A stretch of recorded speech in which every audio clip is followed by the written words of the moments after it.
Hello, my loves. It's formally Finding Elizabeth, now Bless and Release Baby. How is everybody?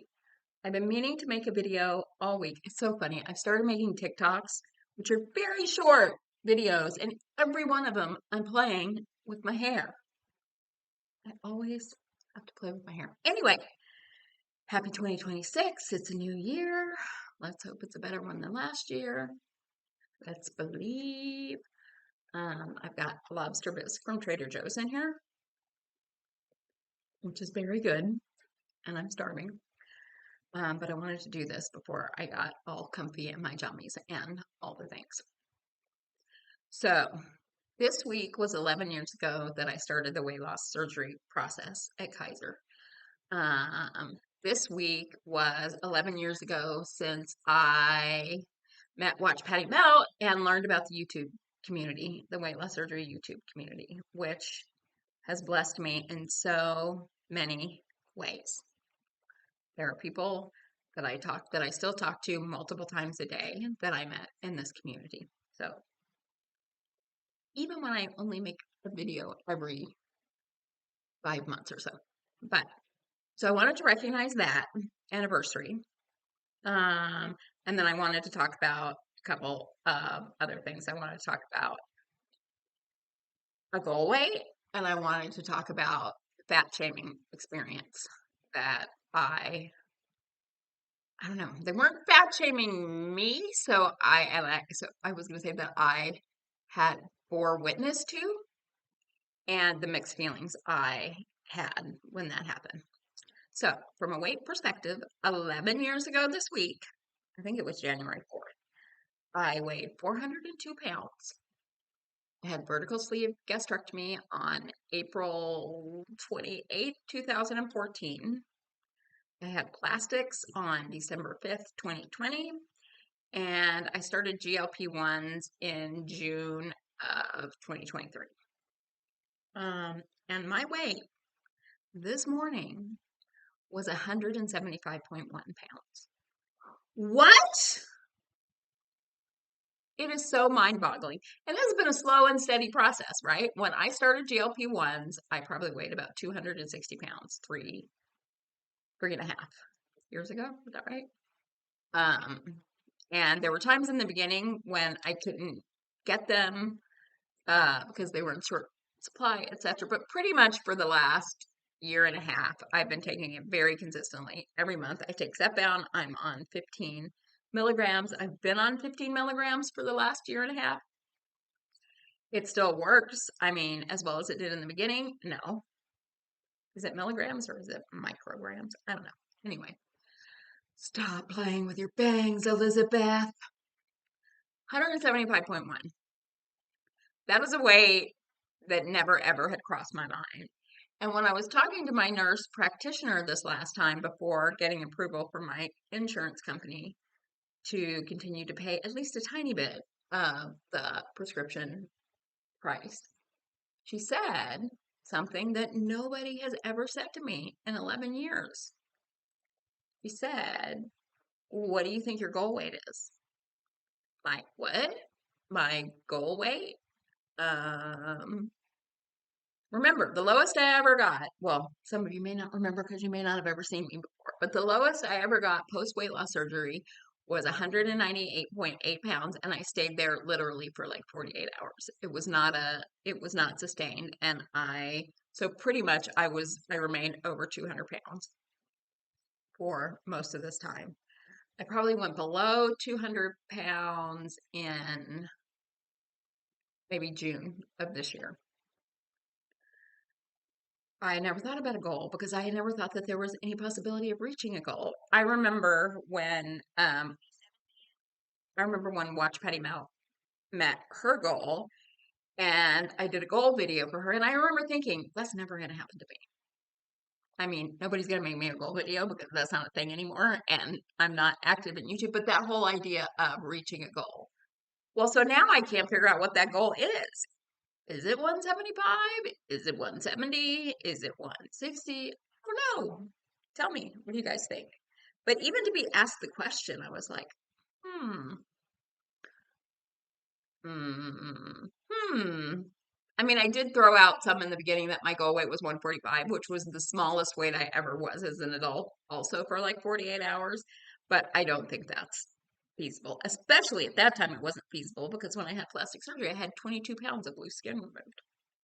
So, anyhow, so that's one thing that's on my mind. If you guys have thoughts about that, about when you reach your goal, about not reaching a goal, about how you set your goals, please let me know. So here's the fat shaming thing. So for the last 10 years, I've been dating. Obviously, I'm not that successful at this, right? Not that successful. But I went on a date. I think it might have been before Thanksgiving. It was probably right before Thanksgiving with this guy.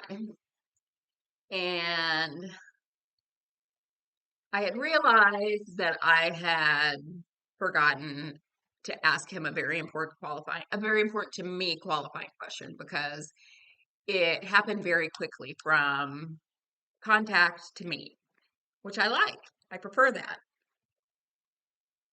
And then I realized like 2 hours before I was going, I didn't ask him. And that question has to do with your political preferences. And I believe I respect everybody's uh, perspective to believe what they believe.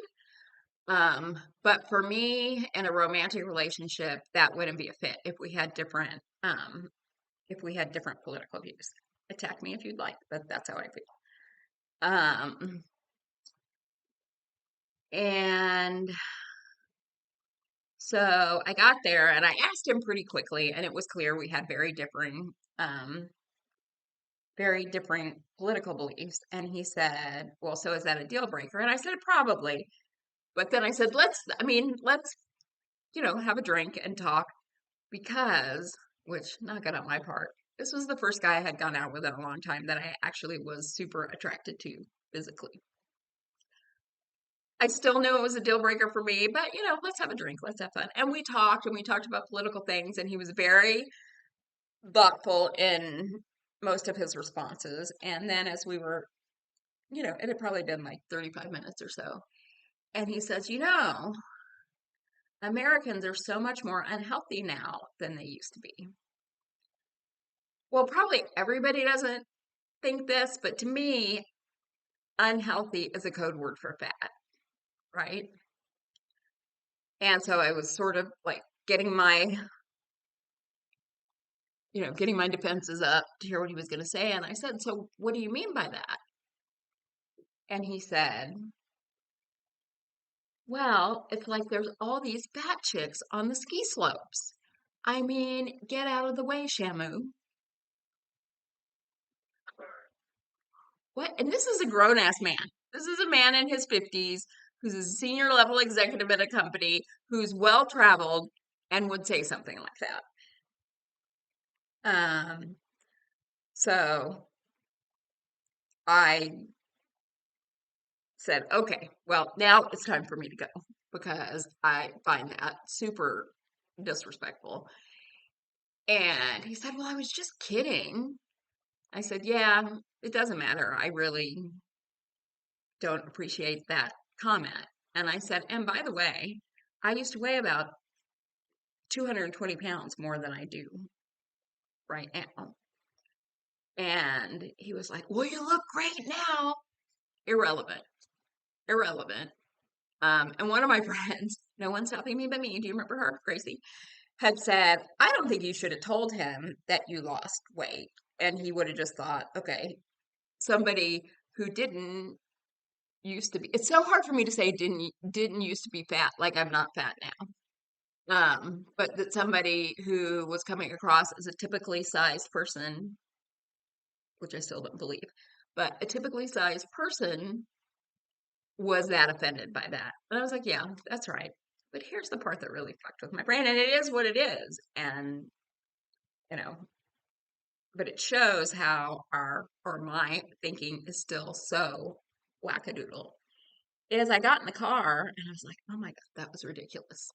But also, he didn't think I was fat because he would have never said that if he would have thought I was fat. And I was sort I mean, now it's kind of a joke. Now I find it funny. And I'm like, yeah, obviously, I've been fat my whole life. If somebody's going to tell a fat joke to me and not think it's going to offend me, I'm gonna enjoy that. They shouldn't be telling fat jokes at all anyway. But at the time it was really conflicting to me. It's like, oh my God, still all these years later, the idea that someone doesn't think that I'm fat, which like I said, I still think I'm fat, which is a problem, was just so mind blowing to me. And I felt like I was letting down everyone who lives in a bigger body. I felt like I was letting down myself. I felt like I was letting down women in general by having that thought. But the truth is, that's the thought I had.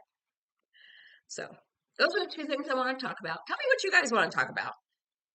And if I have something interesting to make videos about, I'll make them. But you guys tell me if there's anything you want to hear.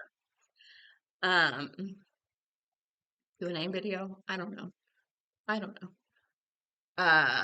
Or a particular topic about GPT ones or whatever. Tell me if you have something you'd like me to make a video on, and I will make it. So I have two new things that are going on that I just want to mention. Do not feel obligated to follow, check out, or whatever, but I have started making daily TikToks. It's new to me. It's been like 7 days, but if you want to check out my TikTok, I'm going to put a link below. And the other thing is I know this is also controversial. I have been very engaged with ChatGPT since it's been around. And I've learned that